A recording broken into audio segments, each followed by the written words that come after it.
Hey y'all, welcome to Grownish and growing. We're still working on that intro. I'm Nadiria and this is Dayana. And we are the mother-daughter duo for this podcast. We're funny. Well, we think we're funny. So today's topic is going to be about mother-daughter boundaries, how we got here to this space. By having no boundaries. We did not. Well, let me rephrase this. She didn't like me. She didn't like me either. I've always don't let her do y'all like that. That's not true. She sent me to my room one time. One time? No, remember the time you said I hate it here? Yeah, she popped me in the back of my head. I didn't deserve that. She did, but I do not subscribe to those type of parenting strategies anymore. But anyway, for real, y'all. Don't forget to like, subscribe, and comment. Y'all comment. We want y'all to give us feedback. We want this to be conversational. Yeah, don't be scared to comment. Yeah, what do y'all want from us? What do y'all want to hear? What is your experience? Are you a mother-daughter duo? What is your relationship like? What do you want to get from this podcast? Interact with us. Interaction. It's actually not too bad out today. No, it's not. Yeah, it's a nice day out today. I don't know about getting in the pool, though, but it's a nice day. Yeah. I like it. Maybe I'll go get something. What you mean? I don't know. I want some lobster mac and cheese. They stingy. We got to go eat it there. I know, but I'm willing to because you know how many pieces of lobster? 4, but I had one chunk. It was See, you got to chop it up. That's what I do. I start chopping it up. I couldn't let it go. I couldn't let it go. I couldn't chop it. So it goes into... So I have it every bite. But anyway, let's get back on topic. We're going to try our best this episode to stay on topic. Starting now. Right now. So anyway, so I gave birth to Dayana. Can I say your middle name? No. Okay. Dayana. October 26th of 2000 in San Diego, California. It was pouring down raining. I will never forget the day. And y'all, she cried for like the first 9 months of her life. Nonstop. It fits me, wreaking havoc. That, you know what? I should have known then. Oops, sorry, y'all got distracted. We lasted about a minute. So anyway, like I said, she cried for the first, like we would rock her. We would put her on the dry, put them on the dryer so we take her for a car ride. Nope. Putting them on the dryer is crazy work. Yeah. Like, well, in a car and something to strap you and not leave you there. But yeah. But anyway, but I will be honest, like from probably age 1 on, I knew she was like a very strong-willed, go get it. I'm gonna do my thing. Remember you took the chicken off do you remember that? I have a picture of I don't remember, but I see the picture all the time. It was a Thanksgiving? No, it was just a regular chicken. It's like a regular rotisserie chicken. I took it off the table and I ate it. I've been a big back since I was a baby. She was sitting on the floor just eating. Anyway. We should insert the clip here. Yep. Not a clip, but it's a picture. I'm going to insert it. That's a good idea. I'm going to do that so y'all can see it. I got to find it now. But anyway, I don't know. I feel like up until probably your teenage years, we were cool. You think so? Okay, so what would you say? What would you say? I don't know. That was my experience. I felt like once you became actually middle school. Oh, middle school. Yeah, middle school. If y'all got middle school kids, I pray for y'all. It was probably middle school. I guess that's teenage years. Yeah, preteen. Yeah, preteen, teenage years. I didn't like to well, I still don't. I don't like to listen to people. I still have that personality. I like to push back. Yeah. She gets it from her mother. I'm not going to lie. And I love that about her. I will be honest, it was hard being the parent of that when you were a teenager. No, I understand. Like, I valued that in you. And I always tell my friend, shout out to Michelle, we have this conversation all the time because she has a teenage girl. And I'm like, we don't see it when we're in it as moms, but when they become adults, you're like, yes, I know nobody's taking advantage of her. I know she knows what she needs to do to take care of herself. And so I do value that, but it was hard. It wasn't hard. I was about to say, it It was a challenge. Okay, I like that word, challenge. Challenge! But it wasn't hard. So what do you think from a daughter's perspective? Can I just say this real quick before you answer that? So I think what made it more challenging is that my mother was also in the picture, and my mother is more old school. And so she would always be like, you shouldn't let her talk to you or say that, or, you know, she did not understand allowing that. So it was like, in this ear, I'm hearing this, but as the mother, I'm like, no, I value this. And as a counselor too, I understand the value of kids' voices. So that was also hard. So I feel like it was like a push and pull, like I'm not gonna lie, try to please my mom, but yet I'm like, but this is my child, and I know how I want to raise them really, but you know, in this instance, her. So anyway, what was it like for you? What do you feel like? Was I tell the truth? No, I don't think it was you. I honestly think it was me. Like I said, I say things before I think sometimes. And I know I probably said some out-of-pocket things. Well, I know I did say some out-of-pocket things. Like, I could think of some scenarios. Give me one. Let me see. I'll be honest. The one wasn't with you. It was with my teacher. And I remember I felt like she was picking on me. And I asked her, was it because I was black? I still felt that way. But think that's out of pocket. I still feel that way. But I think in that setting, it should have been something I said to her privately, not in front of the whole classroom. That's fair. But in my defense, I was in 7th grade. Okay. So I was testing boundaries. So I hate it here. That was one. That was out of pocket because it wasn't even that deep. You wanted what you wanted. That's all. You wanted what you wanted, and when you couldn't get it, that was your response. I remember I had a project due, and I told you the day before. Remember? And Dad's mom was there, and we stayed up all night doing it, and you were so mad. And I don't know what you said. I don't remember what the conversation was, but you said something about, like, I have to, like, speak up, and I said something like, well, I know you would do it. And then you stayed quiet because I knew you would have popped off. And then Grandma was like, that's not nice. You don't say that. But she meant it. And I know I did, because obviously I was sitting there doing it. Wow. So yeah, but that's still that's what I'm saying. That's out of pocket because you could have not helped me with it. I mean, that's true, but clearly you knew I was going to. Well, I knew you would, and you always will, but still, that's like... That's funny. Uh-oh, the pups are barking. I don't know why they mad. But I think it was just, I felt like we were so opposite. If I liked something, she couldn't stand it. Like shopping for clothes. Yeah. Couldn't stand it. Hated and here Mom would go with some clothes that I thought were hideous. And she'd be like, just try them on. No. Yeah, and it's funny because I think my mother did the same thing to me. Like, I don't like that. That's not my style. But then you went away. Okay, so then high school, older years of high school, I feel like... Well, y'all were more lenient in my high school years. I was running the streets. What she mean the streets is... Well, the streets, the Lee streets. Let me know what the streets were. Not like not like gang-banging streets? No, not those streets. So but like, me, what were you doing now? You already know. I already know. One day we left school. I remember we were on a adrenaline high. We like ran to the car and we were like, we're leaving. And I remember Tommy was like, no, I can't. I need to stay my attendance. And then he got in the car anyway. And then we started just cruising down the highway. And then we got pulled over. Mm-hmm. But told him we went to a school that was close, so he let us go. Oh, and then there was Spain. And then I went to Spain. That was fun. On a mission trip, and I had some sangria, and I wasn't supposed to because I signed a contract saying I wasn't going to drink.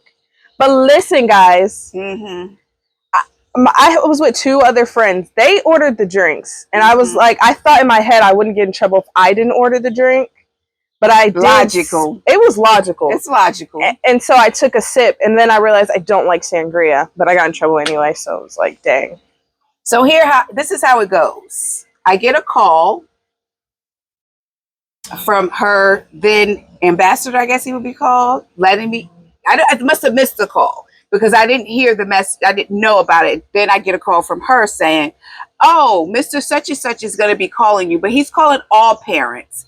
I wasn't involved in anything, but he's gonna call I didn't say I wasn't involved. You did. You was like, I didn't do anything. I didn't. I didn't do anything. I stand behind that. So he's just gonna call me, but you had nothing to do with it. Okay. So anyway, then I get the call from him. Yeah, Diana was drinking sangria. I should have got drunk. At least. I mean, I'm saying you should. Yeah, I should have just ordered a vodka cran.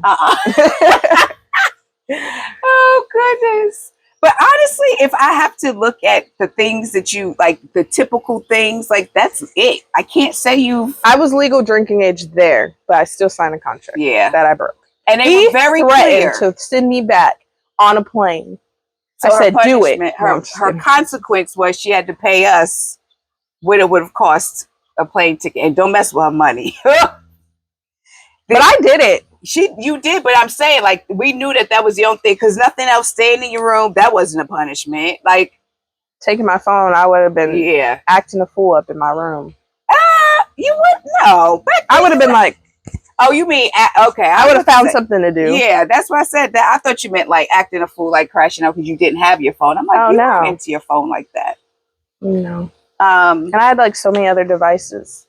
And do you remember? I can't remember how old you were. You were probably like 12, and you told me, I'm not getting a boyfriend until I finish school. And I was like, okay. And you did. I do remember that. But you really actually held to that. Yeah, I didn't have a boyfriend until junior year. Yeah. Of high school. And it really wasn't even like, well, I can't speak for you. Nah. My relationship, it was okay. It was nothing exciting. I don't look back and like, dang, I missed that. It wasn't the love of your life. No. Okay. He's engaged now. Oh. Happy engagement. Right. So happy engagement's crazy work. I'm happy for him. I'm happy for him. So then college, I think COVID. Yeah, I was away and I think we realized that we all really missed each other. Yeah. And then COVID hit and I think we were low key like excited. Yeah, we enjoyed that time. Like we were okay being in the house together. We played games, we put puzzles together. We had so much fun. Not that I want COVID, but I wouldn't mind being another little in the house have to be in the house thing. But nobody gets harmed. Yeah, like you don't have to grocery shop because they're not gonna let you in the store. So you order the curbside groceries. Well, we do that anyway, but you know what I mean. Yeah, that was fun. Yeah, and now we share everything. Everything. Yeah. So boundaries. I feel like we have boundaries. You said we don't. You don't think we have boundaries? We do, because that's how we don't get on each other's nerves. Right. Like, you know when I need my space. I know when you need your space. Like, oh, yeah. That's our boundary, knowing when each other just needs. Yeah. Even though I'd be in her room every other day. Every day. Every day. Her and her brother. Every day. Because we have to recap the day. Every day. Like, this morning, I come in from work. Here she go. Good morning. She's like, good morning. I'm like, you're not tired? Why weren't you tired, Diana? I slept like a baby. At work, we were at the station for 20 hours. Tell them what you do, just in case they didn't see our first episode. But you should go back and watch the first two, just in case. I'm an EMT, and I work with a paramedic partner, and we run the ambulance in a small city. I do be skirt. You do. With the sirens and the lights. It's so adrenaline. It's nice. Ooh, bless her heart. And I get to sleep on the clock. Hey. Sometimes. Not all the time. But this time. So she was awake this morning when she came in. Normally she like, I'm going to take a shower and go to bed. But I did that anyway. I didn't need to. Well, I need the shower. But I didn't need to go to bed. Yeah. But yeah, I feel like, I guess, what do you define as boundaries, audience? With a, not even mother-daughter, but just a parent-child relationship, adult parent-child. Because I think, obviously, when she was a child, it was different. Like, we didn't share spaces. We didn't go out together. Like, none of that. That evolved as she became of legal age and an adult. And now we go everywhere. And she be mad because I be getting the attention. I do not be mad. I be happy because I get free stuff, too. And I don't have to do nothing because I don't like people. Yeah, she do not like people. But you're actually very cordial. You're not. Well, I'm not rude. Like, I can be cordial when I have to be. And me, I say I'd speak to them. People just look at me and they want to tell me their whole story. I'd be like, here we go. And then I'm like, oh, they'll give me a free drink because they got her a free drink. And then I just ignore them. And I be stuck. Mm-hmm. It works for me. Yeah. Yep. I don't be stuck. I like. She engages. Yeah, I engage. I like talking to people. Like we went to this bar. This girl told me her whole life story. Pulled Which out bar? pictures of her kids. When we went to Houston that time, remember? We went to that bar, Oh, I do. and And then she did the outfit change. Yes, Was and then that she her or her went- friend? no her. She went and changed. She had listen. She had a. Did she have a scarf on? Yeah, she had a scarf on her head, and she went. I guess after you talked to her, she got went and got ready. in the club, y'all. At the same time we were there, and then she shared her whole life story about her kids and everything. Pulled I out said, wow. pictures. Wow. We should go to But- Houston again. Okay. Oh, okay. We get ready to go to Dallas. Okay, you're right. Yeah. So anyway, we enjoy each other's company. I enjoy like that's the one thing. My kids are my best friends. And I tell her everything. And sometimes I feel like I overshare because I feel like I don't want to put when it comes to sharing, I don't think I have boundaries. Like, I think I would share anything. right, you sharing anything, but I'm talking about me sharing everything. Sometimes I feel like I don't want to put that, and I know you don't take it as a burden, but it's just I don't know, like I'd be chilling. and I know that about you, but it's still. Well, if you feel that way, I understand. I knew you was gonna say that. I knew she was gonna say that, or say, but just don't tell me. One or the other. That's all. Yeah. So I don't know. But anyway, y'all tell us what kind of relationship you have with your child. If you have a, because I feel like a mother-daughter, mother-son relationship is so different. Yeah, for Shout sure. out to Deshaun. But I feel like The heart. the heart. That's right, y'all. Finalist in the Timberland. You lucky we love you. We shout you out on our podcast. Right. But I feel like, and I feel like our relationship evolved more. Like I feel like when Well, you y'all and Deshaun always kind of got along. yeah, right. We kind of have not the same type of personalities, but Pretty much yeah, we're kind of similar. similar. And then you and your dad are kind of similar. So yeah. And he's real chill. Well, we're all real chill and laid back though. But Yeah, he's like for the most real part. But chill. he's like, extra yeah. chill. Like for me and her, we'd be Cool ready J. to. We'd be like, let's turn And up. then he's just sitting there yeah. with his beer, mhm. reminiscing. Yeah. At any given moment, we're dancing. At any given moment, we're singing and just laughing. Because there's always some shenanigans. Always. Always so. What was the? Oh, we can't even talk about the last shenanigan. No. We'll talk about it. All off I'm saying camera. is this whole week, I have not been able to sleep. She's been trying. I have been trying, but it hasn't happened. Well, okay, guys. In the comments, don't forget to talk about y'all's relationship, either with your children or your mother. And then like, comment, and don't forget to subscribe so you can get Yes. notifications when we post. Engage, engage, engage. All Okay. right. As always, y'all know y'all going to get some love, some laughter, but most importantly, you're going to get Us. Bye. oh shit. Oh, I thought I hit stop. Did I hit stop? No, it looks like it's still going. It's still going. Oh, okay.